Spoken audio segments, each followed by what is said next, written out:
ನಮಸ್ಕಾರ ವೀಕ್ಷಕರೇ, ನೀವು ನೋಡ್ತಾ ಇದ್ದೀರಾ ವಿಶ್ವವಾಣಿ ಮನಿ. ನಾನು ಕೇಶವ್ ಪ್ರಸಾದ್. ವೀಕ್ಷಕರೇ, ಅಕ್ಷಯ ತೃತೀಯ ದಿನ ಸಾಮಾನ್ಯವಾಗಿ ಚಿನ್ನವನ್ನು ಜನ ಜಾಸ್ತಿ ಕೊಡ್ತಾರೆ. ಅದೇ ರೀತಿ ಯುಗಾದಿ, ದೀಪಾವಳಿ ಹೀಗೆ ಪ್ರಮುಖ ಹಬ್ಬಗಳ ಸಂದರ್ಭಗಳಲ್ಲಿ ಕೂಡ ಚಿನ್ನವನ್ನು ಭಾರತೀಯರು ಖರೀದಿ ಮಾಡ್ತಾರೆ. ಅಟ್ ದ ಸೇಮ್ ಟೈಮ್ ವೈವಾಹಿಕ ಋತು ಅಥವಾ ಮ್ಯಾರೇಜ್ ಸೀಸನ್ ಟೈಮಲ್ಲಿ ಕೂಡ ಜನ ಸಾಕಷ್ಟು ಚಿನ್ನವನ್ನು ಖರೀದಿ ಮಾಡ್ತಾರೆ. ಅಂದರೆ ಇಲ್ಲಿ ಒಂದು ಗಮನಿಸಿ, ಚಿನ್ನಕ್ಕೂ ಕೂಡ ಒಂದು ಟೈಮ್ ಇರುತ್ತೆ ಅಂತ. ಆ ಟೈಮಲ್ಲಿ ಚಿನ್ನವನ್ನು ಜಾಸ್ತಿ ಜನ ಬೈ ಮಾಡ್ತಾರೆ ಅನ್ನುವಂಥದ್ದು. ಸೊ ಇದ್ರ ಬಗ್ಗೆ ಸಾಕಷ್ಟು ಸಂಶೋಧನೆಗಳು ಕೂಡ ಇವಾಗ ನಡೀತಾ ಇರುವಂಥದ್ದು. ಹಾಗಾಗಿ ಚಿನ್ನಕ್ಕೂ ಕೂಡ ಒಂದು ಟೈಮ್ ಇರುತ್ತೆ. ಆ ಟೈಮ್ ಬಗ್ಗೆ ಸಾಕಷ್ಟು ತಿಳಿದುಕೊಳ್ಳಬೇಕಾಗುತ್ತೆ ಅಂತ ತಜ್ಜರು ಹೇಳ್ತಾರೆ. ಈಗ ನಮ್ಮ ಹಿಂದಿನ ಸಂಚಿಕೆಗಳಲ್ಲಿ ನಾವು ಸ್ಟಾಕ್ ಮಾರ್ಕೆಟಲ್ಲಿ ಇರ್ಬೋದು, ಕಮಾಡಿಟೀಸ್ ಇರ್ಬೋದು, ಇದರ ಒಂದು ಟೈಮ್ ಬಗ್ಗೆ ನಾವು ಸಾಕಷ್ಟು ಚರ್ಚೆ ಮಾಡಿದ್ವಿ. ಹಾಗಾದರೆ ಇವತ್ತಿನ ವಿಶೇಷ ಎಪಿಸೋಡಲ್ಲಿ ನಾವು ಗೋಲ್ಡ್ನ ಟೈಮ್ ಬಗ್ಗೆ, ಟೈಮ್ ಸರ್ಕಲ್ ಬಗ್ಗೆ ಸಾಕಷ್ಟು ಉಪಯುಕ್ತವಾದ ಮಾಹಿತಿಯನ್ನು ತಿಳಿದುಕೊಳ್ಳೋಣ. ಇದಕ್ಕೆ ಸಂಬಂಧಪಟ್ಟ ಹಾಗೆ ನಮಗೆ ಸಾಕಷ್ಟು ಉಪಯುಕ್ತವಾದ ಮಾಹಿತಿಯನ್ನು, ಇನ್ಪುಟ್ಟನ್ನು ಡೆಪ್ತ್ ಆಗಿ ತಿಳಿಸ್ಕೊಡ್ಲಿಕ್ಕೆ ಕೌಟಿಲ್ಯ ಕ್ಯಾಪಿಟಲ್ನ ಸ್ಥಾಪಕರಾದ ಅಶೋಕ್ ದೇವಾನಾಂಪ್ರಿ ಅವರು ನಮ್ಮ ಜೊತೆ ಇದ್ದಾರೆ. ಬನ್ನಿ ಕಾರ್ಯಕ್ರಮಕ್ಕೆ ಅವರನ್ನು ಬರಮಾಡ್ಕೊಳ್ಳೋಣ. ನಮಸ್ಕಾರ ಅಶೋಕ್ ಸರ್. ನಮಸ್ಕಾರ. ಅಂದಹಾಗೆ ಈ ಹಿಂದೆ ತಾವು ಈ ಟೈಮ್ ಸೈಕಲ್ ಬಗ್ಗೆ ತುಂಬ ಚೆನ್ನಾಗಿ ವಿವರಿಸಿದ್ರಿ, ಅದು ಹೇಗೆ ವರ್ಕೌಟ್ ಆಗುತ್ತೆ ಸ್ಟಾಕ್ ಮಾರ್ಕೆಟಲ್ಲಿ ಅನ್ನುವಂಥದ್ದು.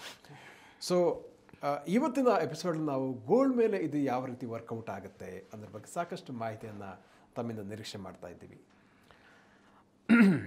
ಈಗ ಗೋಲ್ಡ್ ಸೈಕಲ್ಸ್ ಅಂತ ನೀವು ನೋಡಿದ್ರೆ, ಗೋಲ್ಡ್ಗೆ ಯಾವಾಗ ಮ್ಯಾಕ್ಸಿಮಮ್ ಡಿಮಾಂಡ್ ಬರುತ್ತೆ, ಈಗ ಒಂದು ವರ್ಷದ ಸಮಯ ತಗೊಂಡ್ರೆ, ಜನವರಿ ಟು ಡಿಸೆಂಬರ್ ಟೈಮ್ ತೊಗೊಂಡ್ರೆ, ನಿಮ್ಮ ಪ್ರಕಾರ ಒಂದು 4 ಮುಖ್ಯವಾದ ಕಾಲಘಟ್ಟಗಳು ಯಾವ್ಯಾವ ಹೇಳಿ? ಅದೇ ಇವಾಗ ಅಕ್ಷಯ ತೃತೀಯ, ಆಮೇಲೆ ದೀಪಾವಳಿ ಸಂದರ್ಭದಲ್ಲಿ, ದೀಪಾವಳಿ, ಯುಗಾದಿಯ ಸಂದರ್ಭದಲ್ಲಿ, ಯುಗಾದಿ, ಆಮೇಲೆ ವೈವಾಹಿಕ ಸೀಸನ್ ಇರುತ್ತೆ ಸಮ್ಮರಲ್ಲಿ, ಏಪ್ರಿಲ್ ಮೇ ಈ ತಿಂಗಳುಗಳಲ್ಲಿ. ಓಕೆ. ಏಪ್ರಿಲ್ ಮೇ ಅಲ್ಲಿ ಮದುವೆ ಆದರೆ ಬಂಗಾರ ಯಾವಾಗ ತೊಗೋತೀರಾ? ಇವಾಗ ನಿಮ್ಮ ಮನೇಲಿ ಮದುವೆ, ಏಪ್ರಿಲಲ್ಲಿ ಮದುವೆ, ಏಪ್ರಿಲ್ ನೀವು ಮದುವೆ ಪ್ಲ್ಯಾನ್ ಮಾಡಿಕೊಂಡ್ರೆ ನೀವು ಬಂಗಾರ ಯಾವಾಗ ತೊಗೋತೀರಾ? ಕರೆಕ್ಟ್, ಅದಕ್ಕಿಂತ ಸ್ವಲ್ಪ ಮುಂಚಿತವಾಗೇ ತೊಗೊಳ್ತೀವಿ. ಕರೆಕ್ಟ್. ಇದನ್ನು ಟೈಮ್ ಲ್ಯಾಗ್ ಅಂತ ಕರೀತಾರೆ. ಓಕೆ. ಚಳಿಗಾಲದಲ್ಲಿ ಕಾಫಿ ಕುಡಿಯೋ ಟೈಮು ನೀವು ಕಾಫಿ ಬೀಜ ಹುಡ್ಕೊಂಡು ಹೋಗಲ್ಲ. ಕಾಫಿ ಬೀಜನ ಚಳಿಗಾಲಕ್ಕೆ 2-3 ತಿಂಗಳು ಮುಂಚೆ ತೆಗೆದು ಇಟ್ಕೊಂಡಿರ್ತಾರೆ. ಅದೇ ಥರ ಬಂಗಾರಕ್ಕೆ ಕೂಡ ಆ ಟೈಮ್ ಲ್ಯಾಗ್ ಅನ್ನೋದು ಯಾವಾಗಲೂ ಇರುತ್ತೆ.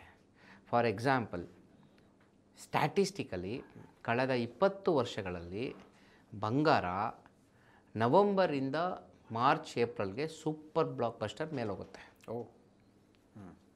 ಅವಾಗೆಲ್ಲ ಖರೀದಿ ಮಾಡ್ತಾರೆ. ದೀಪಾವಳಿ ಆದಮೇಲೆ, ಓಕೆ, ದೀಪಾವಳಿ ಟೈಮಿಂದ ಮಾರ್ಚ್ ಅಷ್ಟೊತ್ತಿಗೆ, ಸಮ್ಮರ್ ಹಾಲಿಡೇಸ್ ಶುರುವಾಗೋಕ್ಕೆ ಮುಂಚೆ ಮ್ಯಾಕ್ಸಿಮಮ್ ಗೋಲ್ಡ್ ಪರ್ಚೇಸ್ ನಡೀತವೆ. ಕರೆಕ್ಟ್. ಅದೊಂದು ಸೈಕಲ್. ಗೋಲ್ಡ್ಗೆ ರಾಹುಕಾಲ ಯಾವಾಗ ಶುರು ಆಗುತ್ತೆ ಅಂದರೆ ಆಲ್ಮೋಸ್ಟ್ ಸೆಪ್ಟೆಂಬರೇ ರಾಹುಕಾಲ. ಓಕೆ.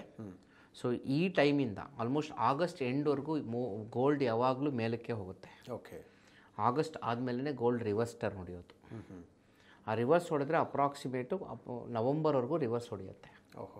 ನವಂಬರಿಂದ ಮತ್ತೆ ಗೋಲ್ಡ್ ಅಪ್ ಆಗುತ್ತೆ. ಯಾಕೆ ಅಂದರೆ ಅದರ ಒಂದು ಕನ್ಸಂಪ್ಷನ್ ಪ್ಯಾಟ್ರನ್ ಆ ಥರ ಇರುತ್ತೆ.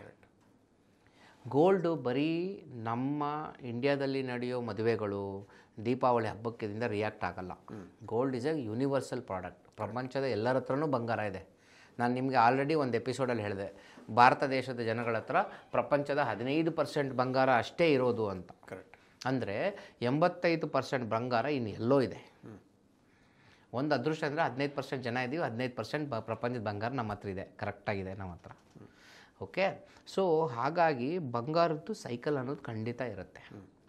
Akshaya Tritiya peak season. Okay. ಇಡೀ ವರ್ಷದಲ್ಲಿ, ಓಕೆ, ಒಂದು ತಿಂಗಳಲ್ಲಿ ಆಗೋ ವ್ಯವಹಾರ ಅಕ್ಷಯ ತೃತೀಯ ದಿನ ಒಂದೇ ದಿನ ಆಗುತ್ತೆ. ಆ್ಯಕ್ಚುಲಿ ಅಕ್ಷಯ ತೃತೀಯ ಅನ್ನೋದು ನಮ್ಮ ಸೌತ್ ಇಂಡಿಯನ್ಸ್ಗೆ ಹಬ್ಬನೇ ಅಲ್ಲ. ಹೌದು. ಅಕ್ಷಯ ತೃತೀಯ ಅಂತ ಒಂದು ಹಬ್ಬ ಇದೆ ಅಂತ ನಮಗೆ 20 ವರ್ಷಕ್ಕೆ ಮುಂಚೆ ಗೊತ್ತೇ ಇರಲಿಲ್ಲ. ಎಲ್ಲ ಇಂಟರ್ನೆಟ್ ಬಂದಮೇಲೆ ನಮ್ಗಳಿಗೆ ಗೊತ್ತಾಗಿತ್ತು. ಸೌತ್ ಇಂಡಿಯನ್ಸ್ ಎಲ್ಲಿ ಸೆಲೆಬ್ರೇಟ್ ಮಾಡ್ತಿದ್ವಿ ಅಕ್ಷಯ ತೃತೀಯನ? ಕರೆಕ್ಟ್. ಎಲ್ಲ ನಾರ್ತ್ ಇಂಡಿಯನ್ ಹಬ್ಬ ಇದು. ಹೌದು. ಧನ್ತೆರಾಸ್ ಅಂತ ಒಂದು ಮಾಡ್ತಾರೆ ಅವರು. ಓಕೆ. ಈ ಗುಜರಾತಲ್ಲಿ ಪರ್ಟಿಕ್ಯುಲರ್ಲಿ ಈ ಹಬ್ಬ ತುಂಬ ಪೀಕ್. ಕರೆಕ್ಟ್. ಓಕೆ. ಸೊ ಗೋಲ್ಡಲ್ಲಿ ಕೂಡ 100% ಸೈಕಲ್ ಇದೆ. ಗೋಲ್ಡ್ ಆ ಸೈಕಲಿಗೆ ಕರಸ್ಪಾಂಡಿಂಗ್ ಆಗೇ ರಿಯಾಕ್ಟ್ ಮಾಡುತ್ತೆ. ಸೊ ಅಕಸ್ಮಾತ್ ಗೋಲ್ಡು ದೀಪಾವಳಿ ಟೈಮಿಗೆ ಮೇಲೆ ಹೋಗ್ತಿದೆ ಅಂದರೆ ಅದು ದೀಪಾವಳಿಯಿಂದ ಮಾತ್ರ ಮೇಲೆ ಹೋಗ್ತಿದೆ ಅನ್ನೋದು ಕೂಡ ತಪ್ಪೆ.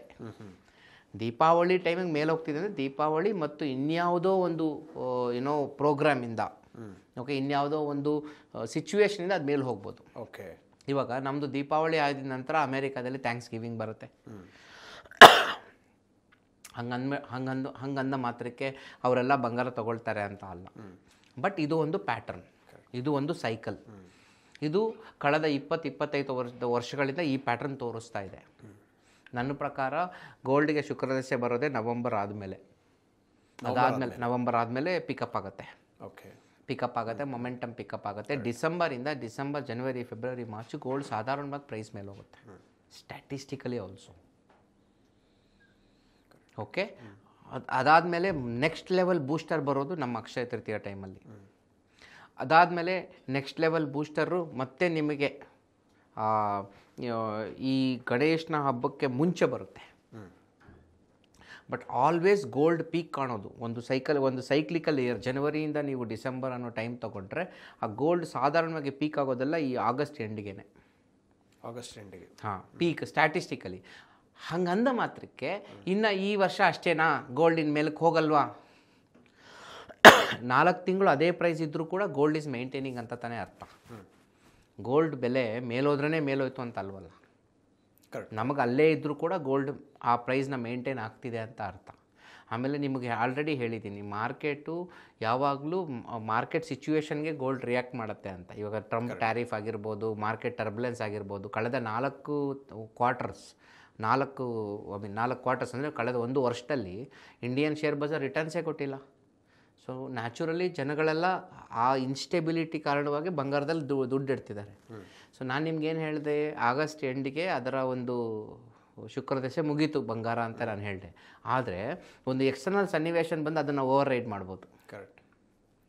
ಯಾಕಂದ್ರೆ ಆ ಒಂದು ನೆಗೆಟಿವ್ ರಾಹುಕಾಲ ಬಂತು ಅಂದ್ಕೊಳ್ಳಿ ಬಂಗಾರಕ್ಕೆ, ಆ ರಾಹುಕಾಲನ ರಿವರ್ಸ್ ಮಾಡೋದು ಸಿಚುವೇಶನ್ ಅದರಿಂದ ಬರ್ಬೋದು.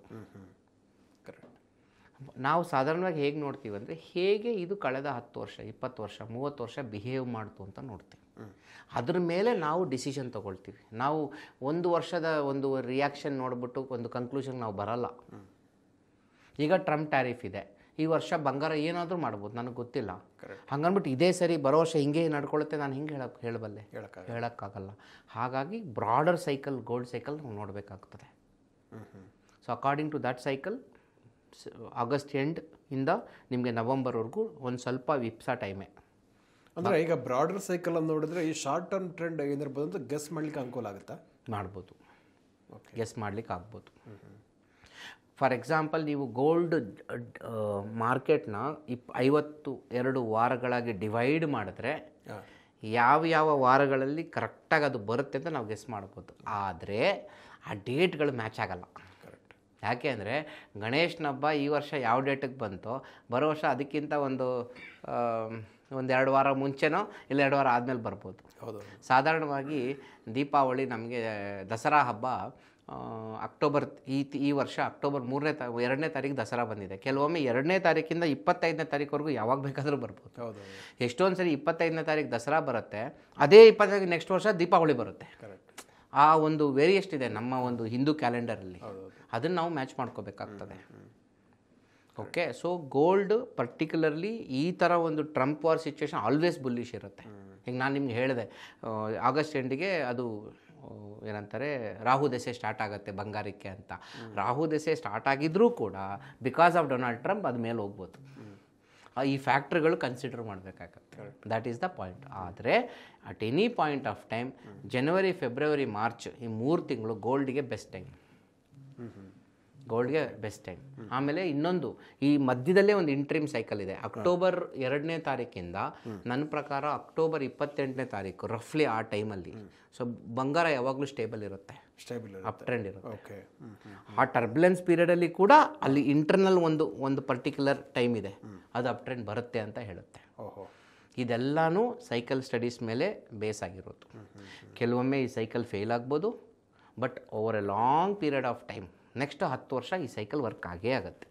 ನಾವು ಅದಕ್ಕೆ ಯಾವಾಗಲೂ ಒಬ್ಬ ವ್ಯಕ್ತಿಗೆ ಒಂದೇ ಒಂದು ವಸ್ತು ಮೇಲೆ ಕಂಪ್ಲೀಟ್ ಎಕ್ಸ್ಪೋಷರ್ ಮಾಡಬೇಡಿ, ಫುಲ್ ದುಡ್ಡು ಒಂದರ ಮೇಲೆ ಹಾಕಬೇಡಿ ಅಂತ ನಾವು ಹೇಳೋದು. ಕರೆಕ್ಟ್. ನಾವು ಹಣ ಹಾಕಿದ್ರೆ 20 ಕಂಪ್ನಿಗೆ ಹಾಕ್ತೀವಿ, ಒಂದು ಕಂಪ್ನಿಗೆ ಹಾಕಲ್ಲ. ಯಾಕೆ? ಒಂದು ಸರಿ ಫೇಲ್ ಆಗ್ಬೋದು. ಕರೆಕ್ಟ್. ಹಾಗಾಗಿ ನಾವು ಈ ಥರ ಒಂದು ಅಪ್ರೋಚ್ ಫಾಲೋ ಮಾಡ್ತೀವಿ. ಇದು ಬಂಗಾರದ ಒಂದು ರಫ್ ಸೈಕ್ಲಿಕ್ ಬಿಹೇವಿಯರ್. ಅಂದರೆ ಇಲ್ಲಿ ನಾವು ಈ ಡೊಮೆಸ್ಟಿಕ್ ಫ್ಯಾಕ್ಟ್ರನ್ನು ನೋಡಬೇಕಾಗುತ್ತೆ, ಇಂಟರ್ನ್ಯಾಷನಲ್ ಫ್ಯಾಕ್ಟ್ರನ್ನ ಎರಡನ್ನೂ ಕೂಡ ಗಮನಿಸಬೇಕಾಗುತ್ತೆ ಅಂತಾರೆ. ಆಮೇಲೆ ಏಪ್ರಿಲ್, ಮೇ, ಜೂನ್ ಈ ಉಗಾದಿ ಟೈಮಲ್ಲಿ ಬಂಗಾರ ಅಷ್ಟೊಂದು ಬೂಸ್ಟ್ ಬರಲ್ಲ. ಓಕೆ. ಬಂಗಾರ ಅಷ್ಟೊಂದು ಬೂಸ್ಟ್ ಬರಲ್ಲ. ಜನವರಿ, ಫೆಬ್, ಮಾರ್ಚ್ ಏನಕ್ಕೆ ಮೇಲೆ ಹೋಗ್ಬೋದು. ರೂರಲ್ ಇಂಡಿಯಾ ಪವರ್ ಇರುತ್ತೆ, ದುಡ್ಡು ಇರುತ್ತೆ. ಕರೆಕ್ಟ್. ಹಾರ್ವೆಸ್ಟಿಂಗ್ ಸೀಸನ್, ಹಾರ್ವೆಸ್ಟಿಂಗ್ ಆಗುತ್ತೆ. ಬಡವ್ರ ಕೈಲಿ ದುಡ್ಡು ಓಡಾಡೋ ಟೈಮ್ ಅದು. ಕರೆಕ್ಟ್. ಯಾಕಂದರೆ ಅವ್ರ ಫಸಲ್ಗೆ ಟ್ರಾನ್ಸಾಕ್ಷನ್ ನಡೆಯೋ ಟೈಮ್.